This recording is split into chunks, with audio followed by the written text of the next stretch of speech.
Diary of a common man के चौथे episode में मैं सलीम ललानी आप सबको खुशामदीद कहता हूं।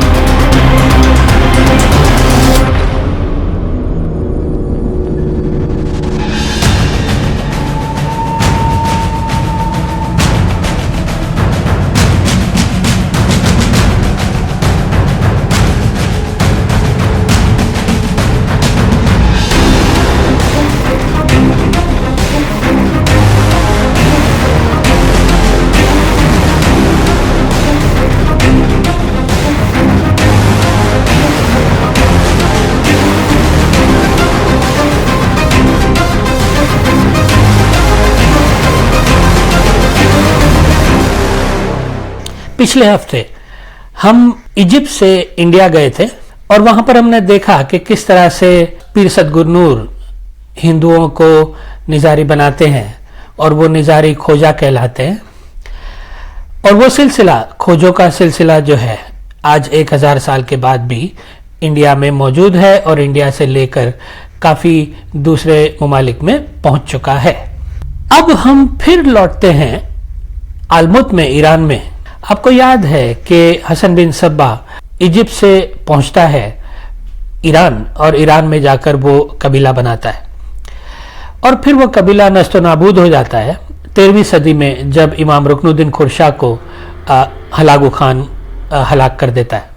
अब हम वहां से चलेंगे कि उसके बाद क्या हुआ। हमने ये तो पिछले एपिसोड्स में देखा कि आगा खान साहब का वो दावा तो नस्तो नाबूद हो गया कि मैं आले रसूल औलाद अहली हूं, क्योंकि हजरत इमाम इस्माइल भी गायब हो गए और हजरत इमाम हादी भी कहीं नहीं दिखे और हादी के बाद उनके जानशीन थे वो भी नहीं दिखे, कोई इमाम आया नहीं आगे।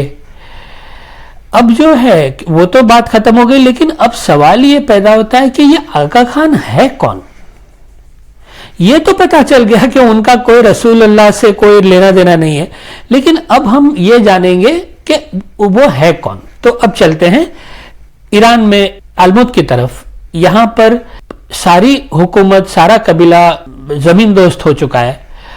अब इन हालातों में जो लोग बचे थे वो लोग भाग गए ईरान के दूसरे जगहों पे और कुछ लोग चले गए आज़रबाईजान। ऐसा लोग कहते हैं कि इमाम रुकनुद्दीन खुरशा के जो जानशीन थे वो लोग वो भी जो है कि आज़रबाईजान चले गए और वहाँ पर एक बहुत ही लो प्रोफाइल, बहुत ही चुपके से उन्होंने ज़िंदगी बिताई और इसी तरह से 600 साल तक यहाँ वहाँ भटकते हुए, कभी इमाम है कभी नहीं है, क्या नहीं है, वो 600 साल तक पता नहीं चलता है कि आखिर में इस्माइली कोई इमाम है भी कि नहीं, माफ करना आगा खानी इमाम कोई है भी कि नहीं, किसी को नहीं पता चलता है। ठीक है, लेकिन अब हम पहुंचते हैं ईरान में फिर एक दफा, और ईरान में इस दफा एक आदमी है, उसका नाम है खलीलुल्लाह। खलीलुल्लाह ये कहता है कि भाई मैं इमाम रुकनुद्दीन खुरशा की औलाद में से हूं और इसीलिए मैं निजारी इमाम हूं। खलीलुल्लाह का ये होता है कि भाई ईरान के अंदर ऐसा कहा जाता है कि उनकी कुछ इश्नाश्रियों से अनबन हो गई और वो अनबन कुछ आगे बढ़ गई और उन लोगों ने लेकर खलीलुल्लाह जो इमाम थे उनको लेके उन्होंने कत्ल कर दिया। इमाम की जो बेवा थी उसका एक बेटा था हसन, वो बेवा जो है हसन को लेकर शाह के पास चली जाती है, ईरान के शाह के पास, और वहां जाकर वो शिकायत लगाती है कि भाई ये इस तरह से मेरे खाविंद को इन्होंने कत्ल कर दिया है, अब मैं क्या करूं। शाह ने उसके ऊपर बहुत ही नवाजिशें की, उसको जायदाद दी और उसको जो है कि घर दिया, इतना हद तक का कि उसका जो बेटा था हसन, उस हसन की शादी अपनी बेटी से करवाई। तो यहां से लेकर ये हसन जो है वो एक रॉयल बन जाता है, एक शाही खानदान से बिलोंग करता है। ये हसन जो है खलीलुल्लाह के बाद इमाम बनता है और ये ही वो हसन है कि जिसका नाम आज हम आगा खान कहते हैं। हसन आगा खान 1 था और आज जो आगा खान साहब हैं वो नंबर 4। हसन के बेटे आका अली शाह आगा खान 2, आगा आका अली शाह के बेटे सुल्तान मोहम्मद शाह आगा खान 3 और आज अभी जो आगा खान है वो आगा खान नंबर 4। तो अब हम हसन की कहानी देखते हैं कि क्या हुआ। हसन जो है वो शाही खानदान का हो गया और इतना ही नहीं बल्कि शाह ने उसको किरमान का गवर्नर बना दिया। गवर्नर बनने के बाद काफी सालों तक उन्होंने जो है कि राज किया, लेकिन जब शाह गुजर गया तब प्रॉब्लम शुरू हो गया। दूसरा जो शाह आया वो भी जो है उससे कोई प्रॉब्लम नहीं थी हसन से, इमाम हसन से, लेकिन एक वाकया हो गया जो काफी हसन पे भारी पड़ गया। भारी इस तरह पड़ा, कहानी कुछ इस तरह है कि हसन जो है उसका एक मुलाजिम था। मुलाजिम जो है उसकी दोस्ती शाह का जो प्राइम मिनिस्टर था उससे हो गई और वो शाह का जो प्राइम मिनिस्टर था उसकी और मुलाजिम की दोस्ती बहुत अच्छी हो गई। तो मुलाजिम ने लेकर हसन की मुलाजमत को छोड़ दिया क्योंकि अब तो बड़े लोगों में बैठना हो गया। अब वो भी कोई प्रॉब्लम नहीं था कि चलो एक मुलाजिम हसन का चला गया, लेकिन प्रॉब्लम यहां खड़ा हो गया कि वो मुलाजिम ने आगा खान की बेटी के लिए अपने बेटे का रिश्ता डाला और आगा खान से ये बर्दाश्त बिल्कुल नहीं हुआ। इसकी कैसी हिम्मत कि मेरा मुलाजिम मेरी बेटी के साथ रिश्ता डालता है। तो वो बहुत ही नाराज हुआ और उसको मुलाजिम को जो भी बोलना था बोल दिया। बात यहां नहीं खत्म हुई, बात पहुंची प्राइम मिनिस्टर तक। प्राइम मिनिस्टर ने भी मुलाजिम का साथ दिया। उसने लिखा हसन को कि भाई इसने जो रिश्ता डाला है इसको चुप करके मंजूर करो। अब हसन को और भी गुस्सा आया कि ये तो मेरी बेइज्जती पे बेइज्जती हो रही है। अब तो जो है प्राइम मिनिस्टर भी बोल रहा है मेरी ये औकात हो गई है। तो हसन जो है उसने लेकर प्राइम मिनिस्टर को मना कर दिया। ये मना कर दिया, वो बहुत ही भारी पड़ा। और ये सारी कहानी मैं जो सुना रहा हूं मैंने नहीं बनाई है, ये सुल्तान मोहम्मद शाह जो आगा खान 3 थे उन्होंने ये कहानी लिखी है अपने मेमोइर्स में, आप पढ़ सकते हो। वैसे मैंने कोई कहानी बनाई नहीं है, मैंने जो भी ऑथेंटिक रिसोर्सेज हैं उसमें से निकाल के मैं आपको बातें सुनाता हूं। आपका फर्ज ये है कि आप उसको वेरीफाई करो और आपको अगर समझ में आए तो रखो, नहीं समझ में आए तो कोई बात नहीं। अब जो है कि बात पहुंच गई शाह तक, क्योंकि प्राइम मिनिस्टर की, वजीर आजम की दुश्मनी मतलब शाह की दुश्मनी। तो हसन ने लेकर शाह की दुश्मनी मोल ली, लड़ाई हुई, सर कटे। लेकिन हसन को भी मालूम था, शाह को भी मालूम था कि जीतने वाला कौन है। शाह की आर्मी बहुत ज्यादा बड़ी थी। एक वक्त आया कि जहां पर हसन को भागना पड़ा जान बचाने के लिए, और वो भागे सारे 200 आदमी को लेकर अफगानिस्तान की तरफ चले। अफगानिस्तान में भूखे प्यासे, छत बगैर, आसमानी उनका छत था, और इन हालातों में ये सारे थके हारे पहुंचते हैं कांदाहार में। कांदाहार में अब इनके नसीब थोड़े से पलटते हैं अच्छे के लिए कि वहां पर ये 1840 की बात चल रही है और वहां पर जो है कि ब्रिटिश अफगानियों के साथ, मुसलमानों के साथ लड़ रहा है। अफगानिस्तान पे कब्जा करने के लिए कत्लो गारत हो रही है, ब्रिटिश कर रहा है। और उस हालात में, उन हालातों में ब्रिटिश के साथ आगा खान ने हाथ मिला लिए, क्योंकि ब्रिटिश को एक्स्ट्रा फोर्स की जरूरत थी। जिस तरह अफगान आज अमेरिका पे भारी पड़ गया, उसी तरह से ये अफगानिस्तान पड़ा था भारी ब्रिटेन के ऊपर, और ब्रिटेन को फोर्स की उनकी जरूरत थी, वो आगा खान ने पूरी की। आज जो आप आगा खान और ब्रिटिश की दोस्ती देखते हो, उसकी शुरुआत, उसका आगाज यहां से शुरू होता है। हसन ने लेकर ब्रिटिश से हाथ मिलाया और मुसलमानों को कत्ल किया अपने हाथों से। ये वो इमाम है जो कहता है कि मैं आले रसूल हूं। उसने आले रसूल की कौम को, उसकी उम्मत को अपने हाथों से कत्ल किया। यह हसन की कहानी है। और यही वो आल है, हसन की आल, आगा खान वाली, जो आज कहते हैं कि हम मुसलमान हैं, मैं आले रसूल औलाद अली हूं। अब ब्रिटिश जो है, जाहिर सी बात है, वो तो बहुत ही ज्यादा खुश हो गए कि उनको सपोर्ट मिला। हसन के काम से इतना खुश हुए कि आगे जाके उनको हिज हाइनेस का उन्होंने खिताब दिया। खिताब की बात आई तो मुझे आगा खान वाले खिताब की बात याद आई कि आगा खान भी, ऐसा लोग कहते हैं कि ईरान के शाह ने उनको ये खिताब दिया था, लेकिन ऐसी कोई बात नहीं है। आगा खान जो है कि बड़े मर्तबे के आदमी के लिए लोग इस्तेमाल करते हैं ईरान में, और ये उनका एक निक नेम था जो सुल्तान मोहम्मद शाह ने अपनी किताब में लिखा है। तो ब्रिटिश जो है हसन से बहुत ही खुश होते हैं, उसको हिज हाइनेस का जो है कि खिताब देते हैं और उसको भेजते हैं सिंध, जो आज पाकिस्तान में है। वहां पर भी हसन वही काम करता है जो उसने कांदाहार में किया था, और वो है कि मुसलमानों को कत्ल करना है। वहां से भी खुश होकर उसको बॉम्बे भेजा गया थोड़ा आराम के लिए। इमाम हसन पहुंचते हैं इंडिया, और इंडिया आपको मालूम है कि यहां से वो हिंदू वाला सिलसिला शुरू हुआ था, निजारी वाला, खोजे वाला। तो वो खोजों को वहां मिलते हैं, वहां काफी पैसे इकट्ठा करते हैं, लोग उनका दीदार करके बहुत खुश हो जाते हैं, जिंदगी बहुत अच्छी चल रही है। अब आमदनी दो किस्म की हो गई है, ब्रिटिश का पेंशन भी मिल रहा है और उसके ऊपर से मुरीदों के पैसे भी मिल रहे हैं, सब कुछ सही जा रहा है। लेकिन शाह ऑफ ईरान ने एक लेटर लिखा ब्रिटिश गवर्नमेंट को कि ये आदमी हमारा गुनहगार है, ईरान का हसन, और वो हमारा सिटीजन है, इसने हमारे साथ गद्दारी की है, इसको यहां भेजो तो हम इसको सजा दें। ब्रिटिश ने लेकर साफ मना कर दिया। उन्होंने कहा नहीं भेजेंगे। जाहिर सी बात है, हमको मालूम है क्यों नहीं भेजेंगे। लेकिन आगा खान को उन्होंने भेज दिया ब्रिटिश ने बंबई से लेकर कलकत्ता, जब तक ये खतरा टल न जाए तब तक।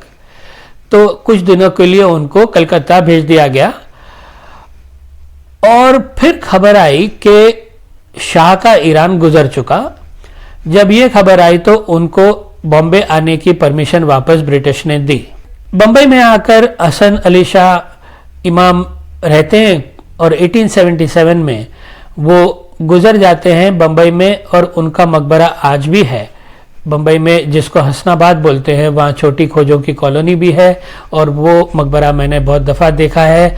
आप भी जाओ तो आप भी देखना। ये हो गई हसन की कहानी, आगा खान वन की कहानी। अब ये उनका बेटा जो है आका अली शाह, वो आगा खान नंबर 2 बनता है, लेकिन उसकी इमामत बहुत चलती नहीं है, क्योंकि बहुत ही छोटी उम्र में, 55 साल की उम्र में वो गुजर जाते हैं। और होता यह है कि उनके बच्चे भी कोई सर्वाइव नहीं करते थे, जिंदा नहीं रहते थे, पैदा होते ही उनके बच्चे मर जाते थे। तो अब इस तरह से अगर होगा तो फिर दूसरा इमाम कौन बनेगा? अब सुल्तान मोहम्मद शाह जो है आका अली शाह के बेटे थे, और उनकी पैदाइश जब हुई तो वो भी इसी तरह से तकरीबन वो भी मर ही गए थे बचपन में पैदा होने के बाद। लेकिन इत्तेफाक की बात ये देखो कि सुल्तान मोहम्मद शाह न सिर्फ जिंदा रहे, लेकिन उन्होंने बहुत ही तवील जिंदगी गुजारी, और एक बहुत ही शानदार लेकिन नेगेटिव वे में।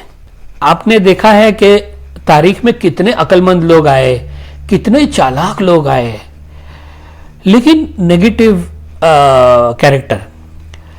इस तरह से सुल्तान मोहम्मद शाह का वो कैरेक्टर है। तो इनकी जो इमामत है आका अली शाह के बाद, वो इतनी शानदार होती है कि बल्कि मैं बोलूंगा कि ये इनकी पैदाइश आगा खानी हिस्ट्री के अंदर, अगर उनका ताल्लुक कोई भी लेना देना है मौला अली से, तो मौला अली के बाद और जो फातिमिद पीरियड में जो इमाम हुए उनके बाद अगर कोई चमकता सितारा है तो वो है सुल्तान मोहम्मद शाह, और उसके बाद करीम आगा खान।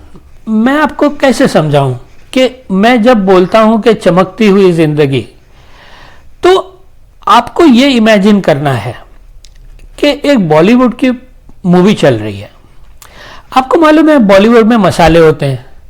कोई मूवी वायलेंस पे बेस होती है, कोई इमोशन पे होती है, कोई गद्दारी पे होती है, कोई झूठ पे होती है, कोई जुल्म पे होती है, कोई सेक्स पे होती है, कोई अलग अलग मुख्तलिफ आपको उसके जॉनर मिल जाएंगे। लेकिन ये एक ऐसी कहानी है कि जिसमें ये सारा कुछ मसाला एक कहानी में है। यह है सुल्तान मोहम्मद शाह की कहानी। और उसके बाद उसका जो बेटा होता है, उसने जो इस्लाम का नाम डुबाया, जो उसने शोहरत हासिल की एक अय्याश आदमी के तौर पे, सारी दुनिया ने देखा। माजी में इमामों ने क्या किया था, नहीं किया था, उसका कोई रिकॉर्ड इतना है नहीं, लेकिन इनका तो बाकायदगी से रिकॉर्ड है और वो रिकॉर्ड मैं आपको दिखाऊंगा कि किस हद तक ये अपनी आल का और इस्लाम का नाम डुबाते हैं और मुसलमान तमाशा देखते हैं। ये कमाल की बात हो गई। बल्कि मुसलमानों ने उनका साथ भी दिया। आप सर खुजाओगे, खुजाओ। मैं तो सर खुजा के मेरे सारे बाल चले गए, एक भी नहीं बचा। आप भी खुजाओ। और फिर जब आपकी समझ में आ जाए कि ये कैसे हो सकता है कि मुसलमान इनका साथ देते हैं। पाकिस्तान वाले आज गुरूर से कहते हैं कि ये हमारे बानी थे। आपको मालूम है आप क्या बोल रहे हो? उसकी कहानी जब सुनोगे उसके बाद मुझे बोलना आके कि वो आपके बानी थे और क्या हुआ पाकिस्तान का, और इसका ताल्लुक क्या था पाकिस्तान के बनने में, वो भी हम बात करेंगे मुख्तसरन। लेकिन ये सुल्तान मोहम्मद शाह की कहानी आपको कम से कम मैं 5-6 एपिसोड तो उनकी ही कहानी में लगेंगे। वैसे तो मैं इतना बोलने के लिए है उनके बारे में कि मैं बोलता ही जाऊं, लेकिन मैं आपको सुनाऊंगा वो कहानी। मैं अली खान की भी कहानी आपको सुनाऊंगा। सुल्तान मोहम्मद शाह के गुजरने के बाद उन्होंने अपने बेटे अली खान को नहीं बनाया, क्योंकि बहुत ही ज़्यादा उसका नाम खराब हो चुका था। वो इमाम बनने के उनको लगा कि ये काबिल नहीं है। प्रेस ने बहुत ही बदनामी कर डाली, तो उन्होंने लेकर अली खान को हटाकर अपने पोते अली खान के बेटे करीम को आगा खान बनाया। करीम आगा खान की कहानी भी रंगीन है, जो हम आइंदा एपिसोड्स में देखेंगे।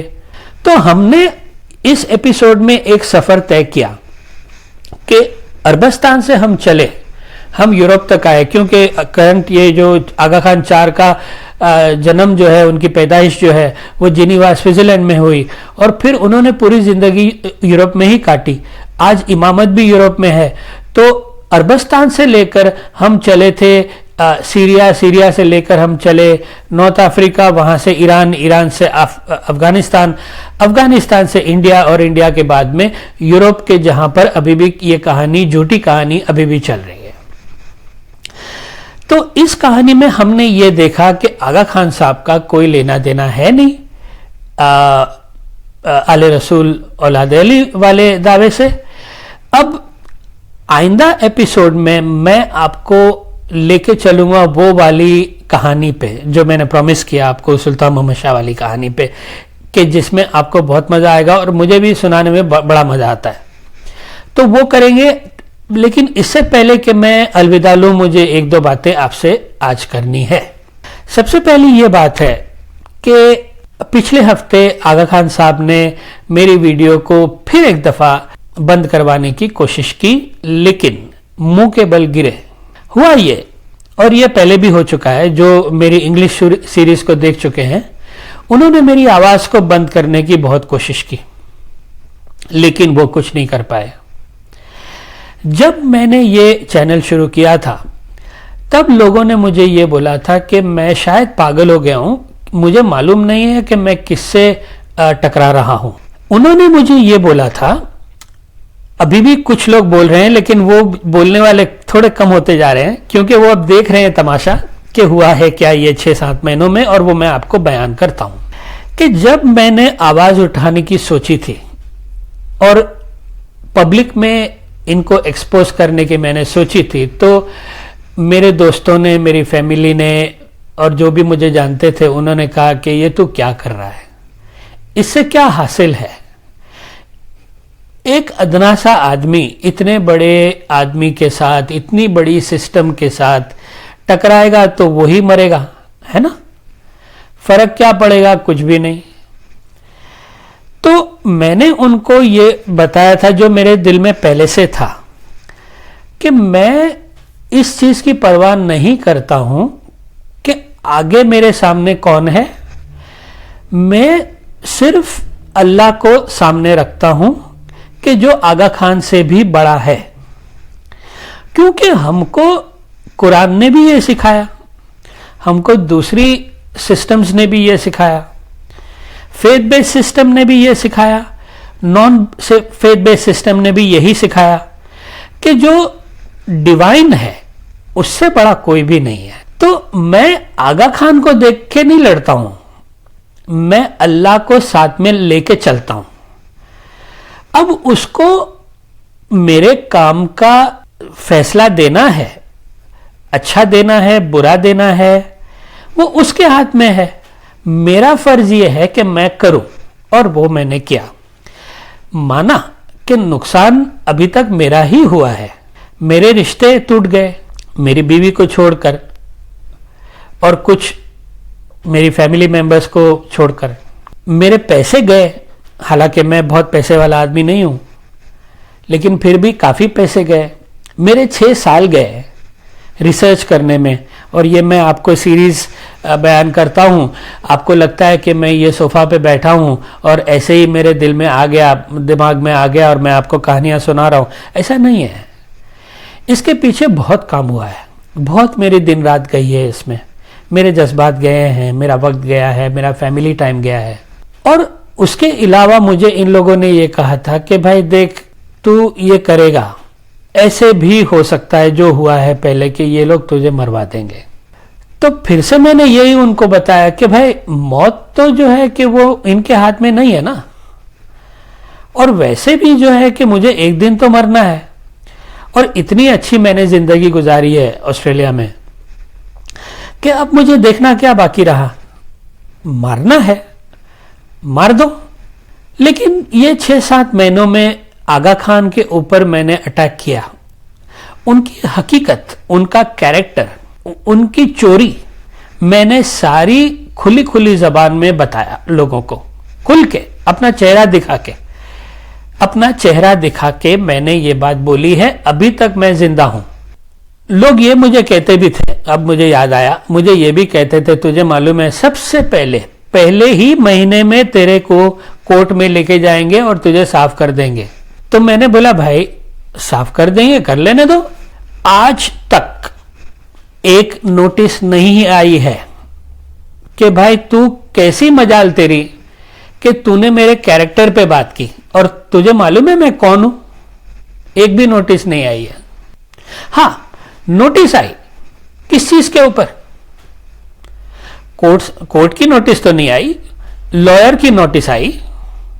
आगा खान डेवलपमेंट नेटवर्क का एक इदारा है, उसका नाम है Islamic publication house. Islamic publication house ने मेरे मुल्क में, ऑस्ट्रेलिया में, एक वकील को हायर किया और उस वकील ने मुझे नोटिस भेजी। किसके लिए आप इमेजिन करो, एक पिक्चर के लिए कि जो मैंने यूट्यूब सीरीज पे लगाया हुआ है। आगा खान ने इतना बिगाड़ा मेरा, आप ये सोचो क्यों। कहां गए वो लोग कि जो कहते थे कि आगा खान बहुत ही पावरफुल है, बहुत ही पैसे वाला है, ये तुझे खत्म कर देगा। कहां है वो लोग, बताओ मुझे, मैं बताता हूं कहां है वो डर गया है। सलीम लालानी से नहीं डरा है। सलीम लालानी के साथ जो सच्चाई है, उस सच्चाई का नाम है अल्लाह, उससे डरा है। क्योंकि मैं आपको समझाता हूं, मुझे मारेगा, चलो मेरी जान ले लेगा, ठीक है चलो मैं मर गया, लेकिन उसको यह मालूम है कि यह इंटरनेट का जमाना है। 7 महीने से सलीम लालानी उस पर अटैक कर रहा है और पूरी दुनिया ने देखा। 4.25 लाख व्यूज हो गए 4.25 लाख ये 7 महीने में। मेरे वहमो गुमान में ये नहीं था कि इतने व्यूज होंगे, इतना सपोर्ट मिलेगा मुसलमानों से भी, एक्स इस्माइलियों से भी, इस्माइलियों से भी, बाहर के दूसरे लोगों से भी। अभी भी दे रहे हैं ये लोग सपोर्ट। आज तक कुछ भी नहीं हुआ। अब ये लोग चले गए, जो बोलते थे ना, वो डराते थे कि क्या होगा, ये तुझे ही मारेंगे, तुझे ही कोर्ट में लेके जाएंगे। नहीं लेके जाएंगे, क्योंकि उसको मालूम है अगर मुझे मारा तो पूरी जमात को, जिनको थोड़ा बहुत डाउट था कि ये गड़बड़ी तो है आगा खान के अंदर, उनको पता चल जाएगा कि अब तो क्रिमिनल हो गया। क्रिमिनल तो वैसे भी है, फ्रॉड की वजह से तो है, ठीक है ना, फाइनेंशियल फ्रॉड की वजह से तो अभी भी क्रिमिनल है। और वो मैं सीना तान के बोल रहा हूं कि क्रिमिनल, फ्रॉड क्रिमिनल तो है वो, ठीक है। ये अलग बात है कि उसको कोर्ट में ले जाना इतना आसान नहीं है, ठीक है। लेकिन चलो फ्यूचर में क्या होता है, शायद मेरी तरह और कोई पागल निकले कि जो उसको कोर्ट तक भी लेके जाए। बहरहाल हम आते हैं वापस मेरी बात पे कि वो मारेगा तो नहीं मुझे, क्योंकि वो अब तो क्रिमिनल हो जाएगा, माफिया हो जाएगा, पूरी दुनिया को पता चल जाएगा। ये गलती तो वो करेगा नहीं। अब जो है कि कोर्ट में लेके जाएगा, कोर्ट में तो नहीं ले जाएगा। क्यों नहीं लेके जाएगा? कोर्ट के लॉयर की नोटिस तो उसको मालूम है। ऐसा नहीं है कि वो मुझे इग्नोर कर रहा है, इग्नोर नहीं कर रहा है, वो मेरे एक एक अल्फाज को सुन रहा है। इसका जो है सबूत ये है कि मुझे पिक्चर वाली नोटिस कितनी दफा है, इलीगल वाली, तो मेरी वीडियो को तो वो देख रहे हैं बड़ी बारीकी से, इग्नोर नहीं कर रहे हैं। लेकिन मेरे सामने बोल नहीं सकते, मेरे सामने मुंह नहीं दिखा सकते, कोई भी नहीं दिखा सकता है। न उसका मुरीद, न उसका अलवाइज, न उसका स्कॉलर, बड़े बड़े स्कॉलर, बड़े बड़े स्कॉलर, एक आया मेरे सामने, और न इमाम आया, न उसके बड़े बड़े पंडित आए यूरोप में। कौन आया? कुछ नहीं आया, कोई नहीं आया। कौन कोर्ट में लेके गया मुझे? कोई नहीं लेके गया। इनमें हिम्मत नहीं है मुझे हाथ लगाने की, क्योंकि मेरे बराबर में मेरे सीने में एक खुदा है, अल्लाह है, और उससे बहुत डरता है वो। अंधेरा जो है ना मेरे दोस्तों, उजाले से बहुत डरता है, वो नहीं खड़ा रह पाता। जब सूरज निकलता है तो रात को जाना पड़ता है, और वो सूरज, वो आफताब जो है वो अल्लाह है, सलीम लालानी नहीं है। और वही आफताब आप में भी है, मस्जिदों में नहीं है, मंदिरों में नहीं है, गुरुद्वारे में नहीं है, आपके सीने में है। और वो बात मैं बोल सकता हूं क्योंकि उसने मुझे ये हिम्मत दी है। एक नाकाबिल, एक डरपोक आदमी को उसने इतनी हिम्मत दी है, वो मैं देख चुका हूं। मैं कोई बहादुर आदमी नहीं हूं, बहुत ज्यादा मामूली आदमी हूं, इसीलिए मैंने अपना नाम रखा है कॉमन मैन। तो ये कहानी हुई है अभी तक, लेकिन मुझे आप लोगों ने सपोर्ट दिया, उसके लिए मैं आपका बहुत ही तहे दिल से मैं आपका शुक्रगुजार हूं। और मुझे ये उम्मीद है कि आइंदा भी आपका ये प्यार, आपका ये सपोर्ट मेरी तरफ रहेगा। तो अब इन्होंने एक और नोटिस भेजी है पिछले हफ्ते, और एक और नाकाम कोशिश की, और इस दफा तो ऐसी मुंह की खाई उन्होंने, मुझे तो कुछ नहीं करना पड़ा। मेरा एक वॉलंटियर जो है, वो मेरा यूट्यूब चैनल का मैनेजमेंट करता है, उसने एक लेटर लिखा, सिर्फ, मानो या ना मानो, एक लेटर लिखा, 24 घंटे के अंदर अंदर उन्होंने मेरी वीडियोस वापस डाली है। क्योंकि हमने उसको लीगलिटी बताई उसकी, कि हमने जो भी किया है बिल्कुल कायदे कानून के हिसाब से किया है, आप हमारी वीडियो को नहीं निकाल सकते हो, और उन्होंने डाल दी है। मेरे दोस्तों, ये एक तारीखी मोड़ है, मेरी बात को गौर से सुनना। ये एक तारीखी मोड़ है, हिस्टोरिकल मोमेंट है, कि जहां पर एक जो गलत सदियों से चला आ रहा है, उसको रोकने की हमको अल्लाह ने एक अपॉर्चुनिटी दी है, एक मौका दिया है, कि जहां पर आगा खान बैकफुट पे है, वो डरा हुआ है एक कॉमन आदमी से। ऐसा नहीं हुआ है पहले, वो डरा हुआ है। अरे वो आदमी अपने मुरीदों को कोर्ट में लेके गया है। आगा खान अपने मुरीद को कोर्ट में लेके गया है कि भाई तूने किताब क्यों बेची, ये किताब मेरी है। वो आदमी कि जिसके ऊपर मैंने कैरेक्टर का इल्जाम लगाया कि तेरा कैरेक्टर खराब है, तेरे बाप का कैरेक्टर खराब था और तेरे दादा का भी कैरेक्टर खराब था, मैंने यही चैनल पे बोला है, मुझे एक लीगल नोटिस नहीं आई है। इसका क्या मतलब हुआ बोलो? आगा खान डरा हुआ है। आप खुदा के वास्ते मेरा साथ दीजिए। जिन लोगों ने अभी तक मेरा साथ दिया है उसको सलाम, लेकिन अगर आपने नहीं दिया है, आप तारीख के हिस्से बन सकते हैं।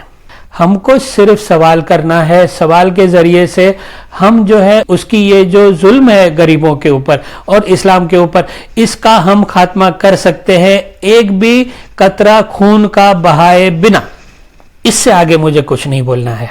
मुझे उम्मीद है कि आप मुझे कांटेक्ट करोगे, मेरा साथ दोगे, अल्लाह की तरफ अल्लाह का काम करोगे जो मैं कर रहा हूं। मैं नमाज भी नहीं पढ़ता, हालांकि अल्लाह को डेली याद करता हूं। आप तो नमाज वाले हो ना लोग, आप तो अल्लाह हर बात में अल्लाह करते हो, तो अल्लाह का काम भी तो करो थोड़ा, कि सब कुछ अल्लाह करेगा, आपको सिर्फ नमाज पढ़नी है। नमाज तो पढ़ो, अच्छी बात है, लेकिन क्या वो आपकी फर्ज नहीं है कि अल्लाह का काम भी करना है? अगर इस्लाम की कोई बेइज्जती करता है, अल्लाह की बेइज्जती करता है, तो आपका कोई फर्ज नहीं है? सिर्फ सलीम लालानी अपनी कुर्बानी दे, अपने पैसे की, अपनी रिलेशनशिप्स की, अपने रिश्तेदारों की, अपने वक्त की, अपने इमोशन की, अपनी जान की, सब कुछ सलीम लालानी दे। आप बैठे बैठे तमाशा देखोगे अपने टीवी पे? माफ करना अगर मेरी आवाज में थोड़ा सा गुस्सा आ गया है, तो मेरा इरादा आपको गुस्सा करना नहीं है। मेरा इरादा सिर्फ ये है कि मैं आपको ये एहसास दिलाऊं कि ये तारीखी मोड़ है, मुझे कांटेक्ट कीजिए। हमको सिर्फ सवाल करना है, आपको एनोनिमस रहना है, वो भी आप कर सकते हैं। ऐसा नहीं है कि आपको खुलेआम मेरी तरह चेहरा दिखाना है, इतना खूबसूरत सा चेहरा नहीं, आपको नहीं दिखाना है, आपको कुछ नहीं दिखाना है, आपको आइडेंटिटी भी रिवील नहीं करनी है, आपको सिर्फ एक मेरा साथ देना है। हमको जाके सिर्फ 3000 आदमियों को मीडिया में जाकर एक साथ में बोलना है, एक साथ में, कि भाई हम मुसलमान हैं, हमको प्रॉब्लम है, हमको आगा खान साहब से ये पूछना है, वो जवाब कभी भी नहीं देते हैं, उनको बाहर निकालो। उसके पास कोई चारा नहीं रहेगा। मुझे 3000 आदमियों की जरूरत है पूरी दुनिया में से। मुझे मालूम है मेरे सब्सक्राइबर्स जो है वो 3000 से ऊपर है, मुझे मालूम है। अगर सिर्फ मेरे सब्सक्राइबर्स भी मेरे साथ खड़े हो जाए, आगा खान का गेम खत्म हो चुका। इससे ज्यादा मुझे और कुछ नहीं कहना है। आप अपना ख्याल रखिएगा। मुझे उम्मीद है कि काफी लोग मुझे कांटेक्ट करेंगे। एनोनिमसली करो, लेकिन करो। ये उम्मीद के साथ मैं आपको अल्लाह हाफिज कहता हूं। अल्लाह।